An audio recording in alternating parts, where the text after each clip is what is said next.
நிலையான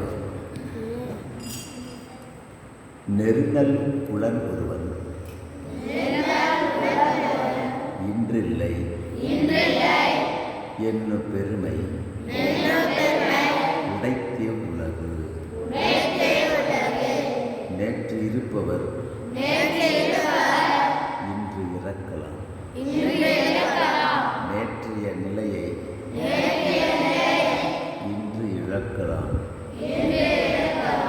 இந்நிலையாமை இவ்வுலகத்தின் வேடிக்கையான பண்பாகும். உறங்குவது போலும் சாப்பாடு, உறங்கி விழிப்பது போலும் பிறப்பு.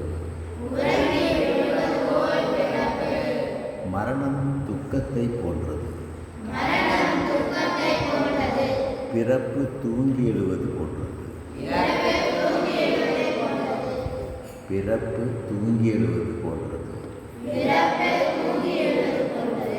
இரண்டும் இயற்கை.